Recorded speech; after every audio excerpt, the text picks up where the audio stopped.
Nós acabamos nossos estudos em Marcos e nós vimos que o Senhor Jesus veio a este mundo para ensinar como deve ser aquele que deseja andar com Deus e servir o Senhor.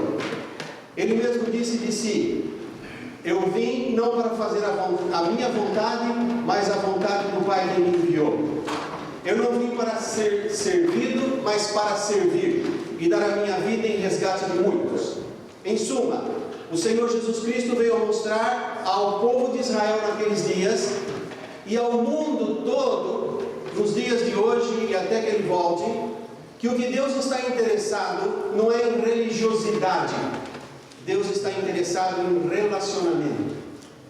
Parece a mesma coisa, mas há muita diferença. Há muita diferença em ser uma pessoa religiosa e ser uma pessoa que anda com Deus. Embora possa ser as duas coisas. O religioso precisa andar com Deus, mas muitas vezes as pessoas se satisfazem em ter religião e nem conhecem Deus. Vem para a casa dele e nem tem uma experiência com Ele. Então, a nossa meditação de hoje, eu espero que ajude-nos a compreender como que uma conclusão de tudo aquilo que Jesus ensinou, que nós vimos em Marcos durante todos esses últimos anos, desde 2014. E minha oração é que você, meu irmão, minha irmã, meu amigo, tenha o coração aberto para ouvir não a voz do pastor Rondini, mas a voz de Deus através da sua palavra. Em Lucas capítulo 6, no versículo 46 ao versículo 49, o Senhor Jesus Cristo começa dizendo: por que me chamais Senhor, Senhor, e não fazeis o que eu digo? Qualquer que venha a mim e ouve as minhas palavras e as observa, eu vos mostrarei a quem é semelhante. É semelhante ao homem que edificou uma casa e cavou e abriu bem fundo e pôs os alicerces sobre a rocha. E vindo a enchente, bateu com ímpeto a corrente naquela casa e não a pôde abalar, porque estava fundada sobre a rocha. Mas o que ouve e não pratica é semelhante ao homem que edificou uma casa sobre a terra, sem alicerces, na qual bateu com ímpeto a corrente e logo caiu. E foi grande a ruína daquela casa. Vamos orar ao Senhor e pedir que o seu Espírito Santo, então somente o seu Espírito Santo, fale ao nosso coração nesta manhã. Santo Deus e Pai, tendo lido a Tua Palavra Santa, inspirada pelo Teu Espírito Santo, suplicamos humildemente que o Teu Espírito Santo mesmo, que inspirou a inscrição da Palavra, nos ilumine para compreender e aplicá-la à nossa vida. Fala-nos, ó Deus, nós te pedimos, para que ouçamos a Tua voz e não do homem, e assim só o Senhor seja glorificado em nossas vidas e na Tua igreja, e o Senhor vá acrescentando a ela aqueles que se hão de salvar. É em nome de Jesus que oramos, Pai. Amém. Amém. Se você voltar os olhos para o versículo 46, verá que o Senhor Jesus começa este texto condenando a religião hipócrita, os religiosos hipócritas. Na verdade, o termo fariseu acabou sendo entendido como hipócrita. Quando precisa falar de um hipócrita, diz um fariseu. Porque naqueles dias, aqueles homens, nem todos, mas alguns deles, eram tão hipócritas, pareciam tão religiosos, mas tinham tanta maldade, tanta coisa que não agradava a Deus em seus corações, que Jesus chegou a dizer: por que vocês me chamam Senhor, Senhor, e não fazem o que eu mando? O conceito daqueles dias, quando alguém chamava de Senhor, é porque era como que um servo, um escravo do outro. E um servo, um escravo não tinha escolha. Ele tinha que fazer a vontade do seu Senhor. Ele não fazia o que ele queria, mas o que o Senhor mandava. E por isso Jesus disse: vocês me chamam Senhor, Senhor, mas não fazem o que eu digo. Vocês não me têm como Senhor. E nestas palavras, nós vemos que o que Jesus disse aos religiosos daqueles dias também se aplica a muitas pessoas hoje, infelizmente. Porque Deus está, pelo que vemos na Bíblia, nisso que Jesus diz, cansado de religiosos com uma vida espiritual totalmente seca e vazia. Cansado de pessoas que conhecem a Bíblia, mas não a praticam. Conhecem os ensinos e para eles nada serve, porque não faz mudança em suas vidas. Uma análise mais profunda deste versículo 46, e se você olha o contexto do capítulo 6, verá que Deus não suporta gente que se diz crente, que crê nele, que o conhece, mas pensa, fala e age como alguém que não o conhece. Porque é como se dizer que ele não faz diferença nenhuma na vida. É como que negar o poder de Deus na vida, a eficácia do Evangelho. Quando alguém diz que é de Jesus, mas anda com os do mundo, Jesus está dizendo: você me chama Senhor, Senhor, mas você não faz o que eu digo. Então é como dizer: você tira a minha autoridade como Senhor. Isso é muito grave. A ênfase do versículo 46 é que Jesus não aceita esse tipo de religiosidade. Jesus não aceita o culto, nem o serviço que lhe prestamos, se o nosso coração não está de acordo com a vontade de Deus, porque isso não agrada a Deus. Deus ignora aqueles que o ignoram. Se você vai a Isaías, no capítulo 1, versículo 12, versículo 16 e versículo 17, você verá que já nos tempos de Isaías, quando o povo ia para o templo, para a casa de Deus, e oferecia aqueles cultos suntuosos e muito bonitos, os sacerdotes com aquelas roupas muito chiques e caras e coloridas e cheias de pompa, Deus disse: eu não pedi para vocês virem aqui. Quem convidou vocês a vir para a minha casa? Eu quero que vocês façam o que é justo, e não que venham aqui com tudo isso. É como dizendo: vocês estão querendo enganar a quem? Vocês estão preocupados com a aparência, mas eu vejo o coração. É isso que Deus diz. E olha, ouça o que diz Isaías. Vocês têm na versão antiga, eu pus numa versão mais moderna aqui. Quando vocês vêm à minha presença, quem lhes pediu que pusessem os pés nos meus átrios? Lavem-se, limpem-se, removam suas más obras para longe da minha vista. Parem de fazer o mal, aprendam a fazer o bem, busquem a justiça, acabem com a opressão, lutem pelos direitos do órfão, defendam a causa da viúva. Olha, ele estava falando com gente que ia para a casa de Deus. Ele disse: parem de fazer o mal, aprendam a fazer o bem, parem com a opressão.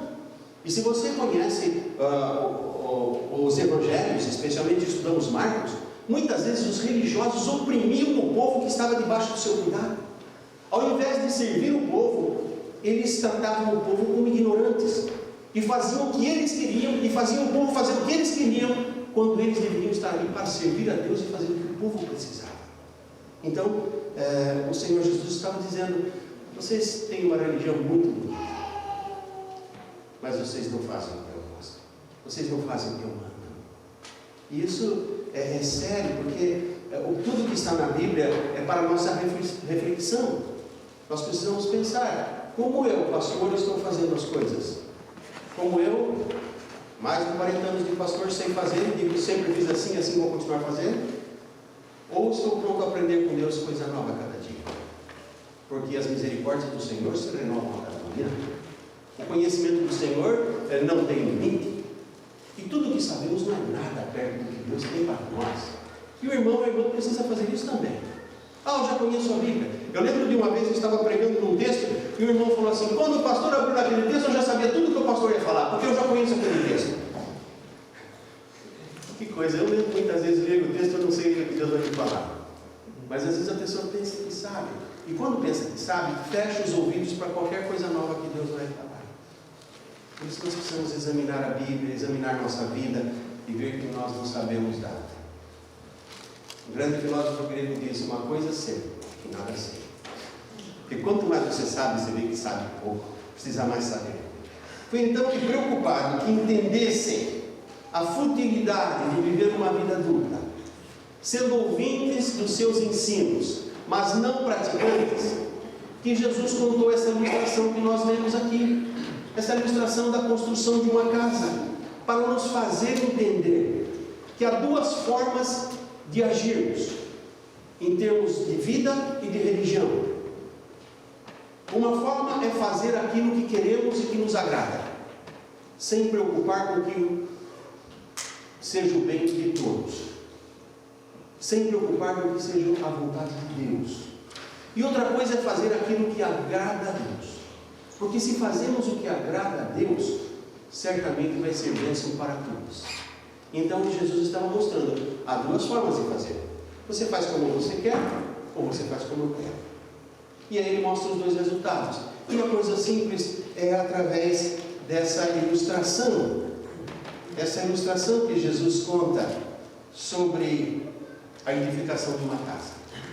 Nós temos que escolher uma maneira ou outra. E Jesus começa com o que constrói a casa, vamos ver no texto, sobre a rocha. A forma de Jesus ensinar é muito simples, não tem como não entender.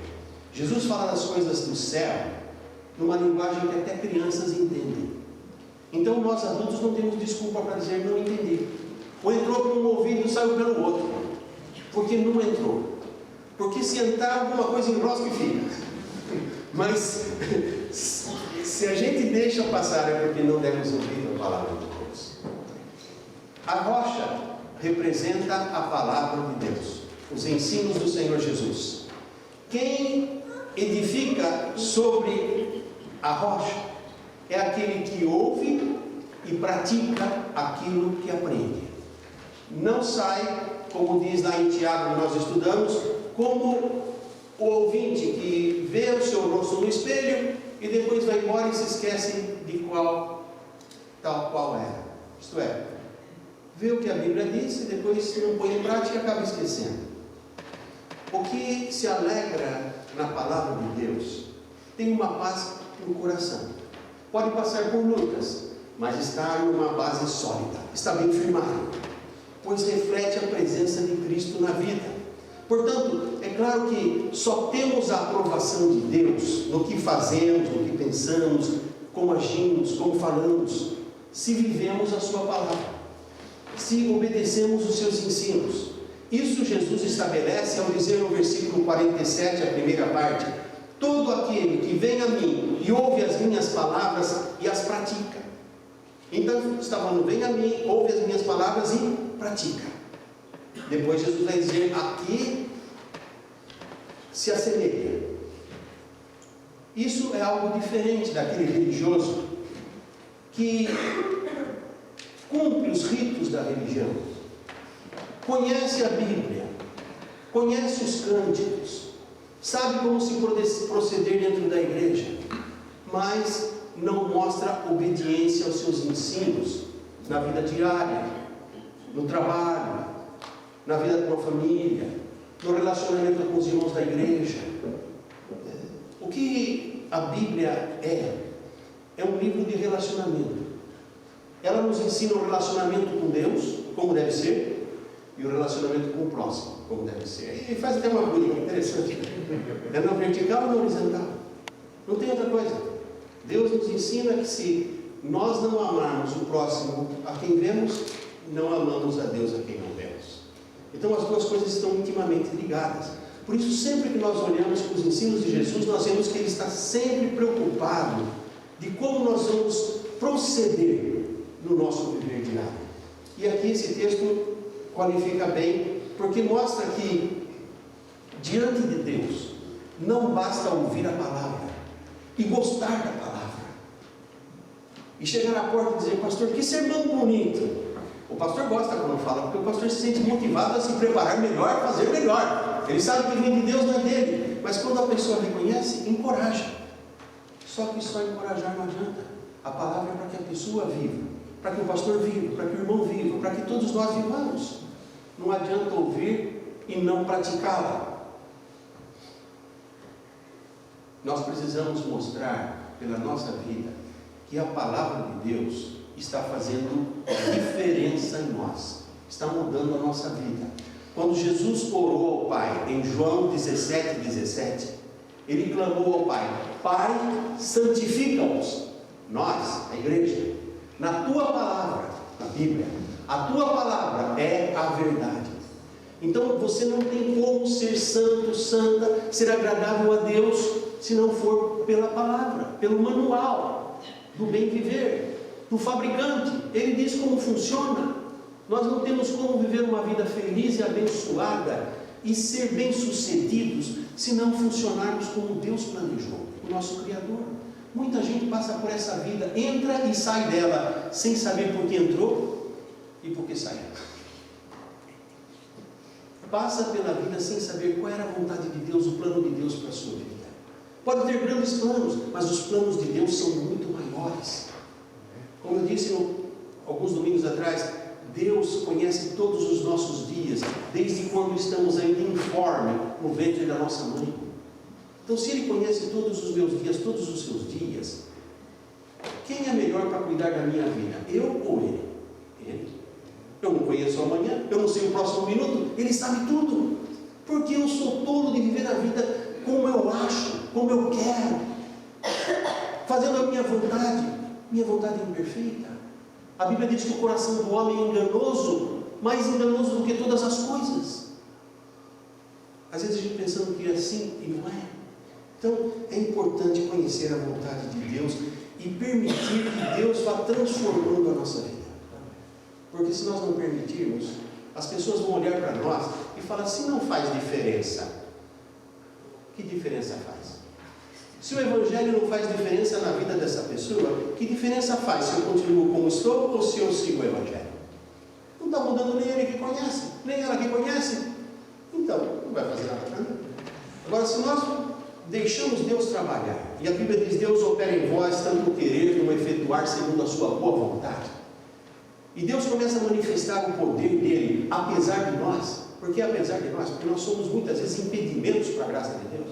Mas apesar de nós, Deus manifesta. As pessoas vão ter coragem de seguir este Evangelho, vão sentir-se animadas, porque elas vão pensar: mas se Deus está podendo transformar aquele sujeito, então há esperança para mim também. Porque eles vão ver: nós não somos perfeitos, mas estamos buscando aquele que é perfeito. E Ele está fazendo alguma mudança, não somos nós, não somos melhores que ninguém, fomos feitos do mesmo barro da terra, sujeitos às mesmas enfermidades e tristezas e tribulações.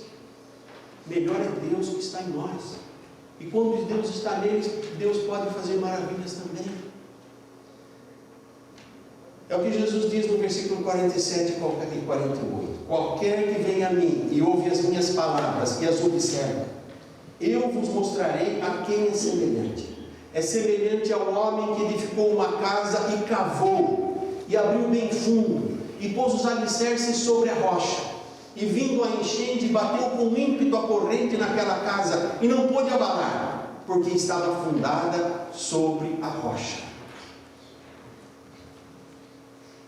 Aprofundar-se na busca de Deus e obedecer os seus ensinos é o caminho para quem quer ter sucesso na vida e agradar a Deus. Porque se não agradar a Deus, não tem sucesso. Veja que diz: é semelhante ao homem que cavou e abriu bem fundo e pôs os alicerces sobre a rocha. Ele tirou a terra, ele foi bem fundo até encontrar a rocha, base sólida, e aí ele pôs o alicerce. E andar com Deus é isso. Não basta conhecer a Bíblia superficialmente, ou se contentar com o que o pastor fala. Você precisa ir à Bíblia e ver se o que eu estou falando está na Bíblia. Tem muito enganador por aí. E você só vai saber se eu estou ensinando a Bíblia ou enganando você, se você conhecer a Bíblia. Porque tem muita gente que fala bonito e está enganando. E o povo acha bonito e fala: eu não entendi nada, mas como fala bonito? Então não adianta. Você precisa compreender o que está falando. Precisa aplicar a vida e examinar. A Bíblia diz que os crentes de Bereia, lá em Atos dos Apóstolos, eram mais nobres do que os crentes de Tessalônica. E a Bíblia explica por quê. Porque os tessalonicenses ouviam Paulo pregando e os bereanos também. Somente que a Bíblia diz: mas os bereanos iam para casa e examinavam as Escrituras para ver se o que Paulo dizia era mesmo como ele dizia. Era o apóstolo Paulo, não era qualquer pregadorzinho que não tinha conhecimento. Era um homem de Deus, mas eles iam ver se era como era. E olha, meu irmão, minha irmã, nós precisamos cavar, abrir bem fundo e conhecer o livro, a palavra de Deus, para pormos nossos alicerces, não o que diz o pastor, mas o que diz a Bíblia, porque essa é a rocha, essa é a base que nós temos que confiar. Quem edifica a sua vida sobre a rocha, fará tudo para agradar a Deus, fará tudo para agradar a Deus, e não para agradar a si mesmo. Quando a pessoa está buscando fazer a sua vontade e não a de Deus, fazer aquilo que ela está acostumada a fazer e não o que Deus quer, essa pessoa não está firmada na rocha. Pode estar firmada em conhecimentos, mas não está no Senhor. Diz que um rapazinho aprendeu uma nova profissão. Ele foi trabalhar na estrada de ferro, na linha do trem, e o serviço dele era pegar um martelo e bater na roda do trem. Todos aqueles vagões, desde a máquina até os últimos vagões. E às vezes tinha 100 vagões. Ele tinha que bater. Tem. Já fazia uma semana que ele estava aprendendo aquilo. E ele chegou para o homem que ia parar, que ia aposentar, que ia se reformar, e perguntou: mas por que eu tenho que bater o martelo na roda do trem? Cada roda. Ô rapaz, você está uma semana aqui, eu estou há 30 anos, até hoje eu não sei. Me mandaram fazer, eu estou fazendo e não sei. Você está uma semana e já quer saber? Parece engraçado, mas tem muita gente que está vivendo assim. Está 30 anos no Evangelho, mas está como o primeiro dia que se converteu, não cresceu nada. Continua fazendo porque sempre fizeram assim, mas não sabe nem o que faz. E eu estou cansado de ver gente dizer, mas sempre foi assim. Nós sempre fizemos assim. E vai continuar assim. Já mostra que não quer crescer, não quer conhecer o que Deus quer. Quer fazer o que quer. E Deus não abençoa isso. Por isso que Jesus veio mostrar como é o Evangelho. Como nós temos que viver. E a sua vida veio como servo, para servir. Marcos apresentou Jesus como servo sofredor. E ser servo tem que estar pronto a sofrer. Mas tem um modelo. E Pedro diz em 1 Pedro, capítulo 2, ele nos deixou o exemplo para que sigamos os seus passos. 1 Pedro 2, 21. É assim que vive quem segue os ensinos de Jesus. Agora, Jesus nunca enganou ninguém. Nessa ilustração ele está mostrando também que quem faz a vontade de Deus também sofre adversidades, também passa por tribulações, também tem suas lutas, também tem suas oposições, mas é vitorioso. Versículo 48, última parte. E vindo a enchente, bateu com ímpeto a corrente naquela casa, e não a pôde abalar, porque estava fundada sobre a rocha. Assim é quem vive os ensinos de Jesus. Vai sofrer, a chuva vai cair, o vento vai bater, as correntes das águas vão contra aquela casa, pode até arrancar um pouco da parede e fazer algum estrago, mas a casa não cai, porque ela está firmada sobre a rocha. Ânimo, eu venci o mundo. A Bíblia diz: muitas são as aflições do justo, mas o Senhor o livra de todos. Muitas são as aflições do injusto também, mas o Senhor não o livra, porque a Bíblia diz: o Senhor conhece o caminho do justo, mas o caminho do ímpio perecerá. Salmo 1, versículo 6. Quem não edifica a vida sobre a rocha está condenado à derrota e frustração, por melhor que faça. Estamos falando da construção de uma casa. Pode usar até o mesmo material, comprar o melhor material, mas se a base não for boa, a casa cai. Veja, mas o que ouve e não pratica é semelhante ao homem que edificou uma casa sobre a terra, sem alicerces, na qual bateu com ímpeto a corrente e logo caiu, e foi grande a ruína daquela casa. Esse é o quadro. Quem ouve e não pratica pode ouvir os melhores ensinos. Quer ver um exemplo? Jesus tinha 12 discípulos. Todos ouviram os mesmos ensinos. Mas tinha um que chamava Judas, que nunca praticou. E ele se tornou um traidor. E ao final foi e se encontrou. Os ensinos foram iguais. O mestre era o mesmo. Mas o coração disposto a ouvir era diferente. E é isso que Jesus está dizendo. O material para construir a casa pode ser da melhor qualidade. Mas se não estiver firmado na palavra de Deus, se não viver aquilo que ouve e não pratica, para nada serve.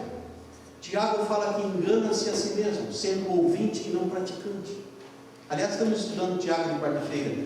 Você pode ver os esboços no boletim. Eu ponho, sabe por quê? Para encorajá-lo, encorajá-la. Quem sabe você vem ao vivo. Porque ao vivo a gente conversa muito mais do que está esse resumo aqui. E tem sido para mim, pelo menos, uma grande inspiração esse estudo, porque fala de vida com Deus, vida prática. Aquele que faz a vida sem consultar a Deus é como que constrói a casa na areia. Não edifica a vida sobre a rocha, e ao final será grande a sua queda, a qual bateu com ímpeto a corrente e logo caiu. Ainda que religioso, ainda que trabalhe na igreja, ainda que tenha muitos dons e talentos que Deus dá, mas se o coração não estiver reto com Deus, não estiver fazendo a vontade de Deus, tudo que faz não prosperará, porque não terá a bênção de Deus. Porque o Evangelho é mais do que religião. O Evangelho é mais do que uma cabeça cheia de Bíblia, de conhecimento. O Evangelho é vida, é relacionamento, é andar com Deus. Isso se revela na maneira como agimos, na maneira como pensamos das pessoas. Ah, mas ninguém sabe como eu penso, mas você sabe, Deus também. Como você pensa das pessoas, na maneira como fala com as pessoas, na maneira como fala das pessoas e na maneira como trata as pessoas. O Evangelho se transforma em vida, e isso flui naturalmente quando nós estamos cheios dele, porque Jesus disse: do que está cheio o coração, fala a boca, e isso se transforma em vida. Concluído, todos fomos chamados para uma nova vida em Cristo Jesus. E a nova vida exige crescimento contínuo. Ontem estava na casa do Wagner e da Mimi, e o Wagner pôs um vídeo lá, e estava cantando uma música, um corinho. E o Luca e o Giovanni, pequeninos, eles eram bem pequeninos, estavam na frente fazendo assim na hora do corinho, e eu vi o Luca. Era igualzinho a Belinha.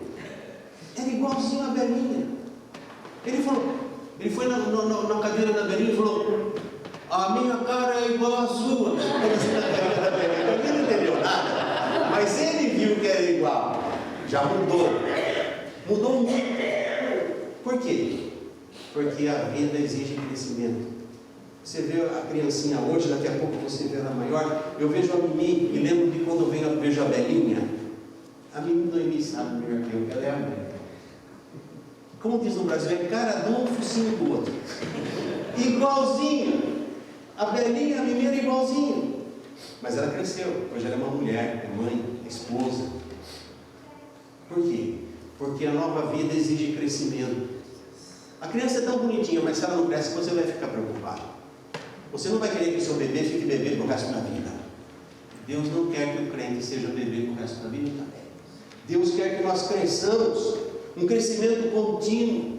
E para que haja um crescimento, é necessário nós avaliarmos, em primeiro lugar, a nossa relação com Deus.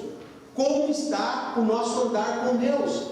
A nível pessoal, eu com Deus. A nível familiar, como eu sou na minha casa, com a minha família, com aqueles que me conhecem de perto. Eles estão dispostos a ouvir o que eu falo. Eles veem que eu sou coerente com aquilo que eu digo que creio. A minha vida mostra isso. Como eu sou com as pessoas da igreja. As pessoas olham para mim, olham para você e podem dizer que nós estamos andando com Deus. As encorajamos a querer estar perto de nós, porque somos um bom perfume de Cristo. Ou elas se afastam porque já sabem que não é aquilo que parece. E a sociedade lá fora? Eles estão olhando. O que eles veem em nós? Eles veem que nós temos andado com Jesus. Se você vai a Atos dos Apóstolos, capítulo 4, capítulo 5, você vai ficar impressionado, porque os sacerdotes, quando ordenaram a Pedro e João para parar de pregar o Evangelho, eles disseram: nós temos que obedecer a Deus ou aos homens? Mais importa obedecer a Deus do que a homens. E falaram com tanta ousadia, que os sacerdotes disseram que viram que eles haviam estado com Jesus pela maneira de falar, porque eram homens sem estudo, mas falavam de coisas tão grandes. Então, você fala das coisas de Deus não pelo que conhecem, pelo que é teoria, mas pelo que você vive. E quando você vive, as pessoas olham e percebem que você tem estado com Jesus. Agora, nós precisamos identificar os erros na nossa vida. E uma vez que identificamos erros, o que não está agradando a Deus, é hora de corrigir, fazer mudanças com a ajuda de Deus. Esse processo de corrigir os erros, sujeitando-se a uma mudança, a uma transformação, deve ser permanente. Não é só quando nós começamos com Jesus, deve ser a vida toda. Não é para eu pensar: eu já estou há 30 anos batendo na rodinha e eu não sei por que bato, porque você quer saber. Não, você tem que saber que Deus faz coisa nova. Eu já recebi Jesus, estou salvo. Mas você precisa crescer, porque a vida nova exige crescimento. Veja o que diz Colossenses capítulo 2, versículos 6 e 7. Como, pois, recebestes o Senhor Jesus Cristo, assim também andai nele. Como você recebeu, você aceitou Jesus com tudo, entregou a sua vida a Ele, disposto a segui-lo. É assim que você tem que continuar. E diz como? Arraigados e edificados nele. Arraigados quer dizer enraizados, com as raízes nele, e edificados nele, porque Ele é a rocha, não na areia. Os meus sentimentos, o que eu acho, o que eu sou, é areia, é terra. Mas a palavra de Deus não. E a Bíblia diz: como, pois, recebestes o Senhor Jesus Cristo, assim também andai nele, arraigados e edificados nele, e confirmados na fé, assim como fostes ensinados, crescendo em ação de graças, para que experimenteis qual é a boa, agradável e perfeita vontade de Deus. Romanos 12, 2. Então, é somente fazendo a vontade de Deus que estaremos edificando a nossa vida sobre a rocha. De outra forma, meu irmão, minha irmã, estaremos sendo duros como a rocha, mas não edificando sobre a rocha. Seremos cabeça dura, quando nós deveríamos ser como o barro na mão do olheiro, mole, para que ele possa moldar. E firmado na rocha, que é firme, é dura, porque não se pode abalar. Essa é uma escolha que cada um tem que fazer. Eu tenho que fazer por mim, você tem que fazer por você. Agora a pergunta é: o que faremos nós? Edificaremos nossa vida sobre a rocha, ou nos endureceremos como uma rocha, e consequentemente edificaremos nossas famílias, nossa vida, nossa igreja sobre a areia? Essa é uma decisão que temos de tomar, como eu já disse. Mas as consequências do que escolhemos refletirá em tudo que fazemos e naqueles com que convivemos. Porque a Bíblia diz que nós somos sal, somos luz e somos o bom perfume de Jesus. Isto é, nós estamos no mundo para influenciar pessoas, influenciá-las para o bem, e não para ser influenciados pelo mundo, mas para influenciar o mundo. E é para isso que Jesus nos chamou. Que o Senhor abençoe a sua palavra, que o Senhor abençoe a cada um de nós, que o Senhor nos capacite e põe em nosso coração o desejo de fazer mudanças, mas não mudar só por mudar. Mudar quando a Bíblia nos revela que não está bom ainda tem muito que melhorar. E isso, meu irmão e minha irmã, só é possível com muita mansidão e humildade, com muita sujeição a Deus e a sua palavra.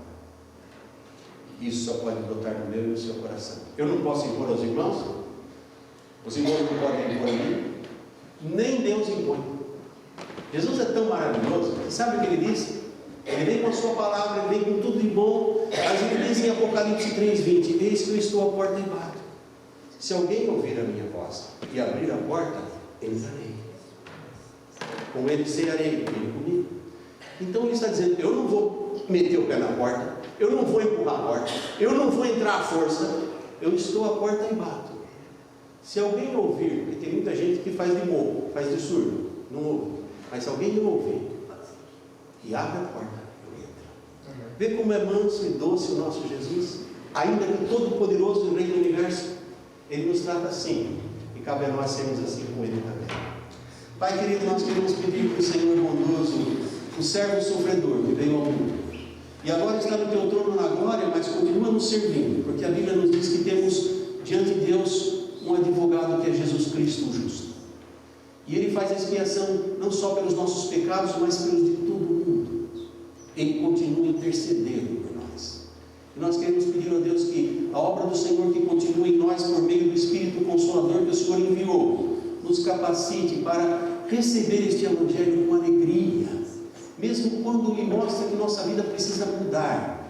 Que não nos entristeçamos, mas nos alegremos, porque a Tua palavra nos diz que o Senhor repreende a todos quantos ama, assim como o Pai ao Filho que quer dele. Que nós possamos ver que é amor do Senhor, para nos ajudar a andar uma vida de vitória e santa na Tua presença. Ajuda-nos a examinar os nossos pensamentos, os nossos sentimentos, o nosso procedimento, o nosso falar, o nosso agir, para que em tudo possamos revelar Cristo em nós, a esperança da glória. É no nome dele, porque Ele vive, que nós glorificamos o Teu nome e desde já agradecemos, Senhor. Amém. Porque vivo está. Vamos cantar porque vivo está.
eu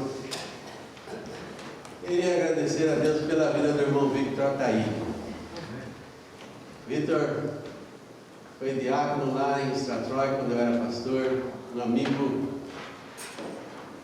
velho, ou um velho amigo, ele era novo ainda, muito querido. E eu sei que vir de Stratroy para cá hoje com a neve toda naquela estradinha não deve ser fácil. Mas é uma alegria no meu coração vê-lo, querido irmão Victor. Que Deus o abençoe, a irmã Fátima, os seus filhos, netinho, nora, seu genro, toda a sua família. Que Deus o abençoe ricamente, porque vê-lo hoje é motivo de alegria para nós. Temos aqui o Walter Cruz, que era lá do Stratroy também, está aqui conosco hoje. Temos o irmão Victor. E minha oração é que Deus me dê uma semana abençoada e que sempre que puder volte, será uma alegria muito grande para nós. Deus abençoe, irmão Victor. Vamos orar. A graça e a paz de nosso Senhor e Salvador Jesus Cristo, o amor de Deus o Pai e as mais doces consolações do Espírito Santo seja com o povo de Deus aqui reunido, agora e para sempre. É nossa oração em nome de Jesus. Amém. Pode ser. Obrigado.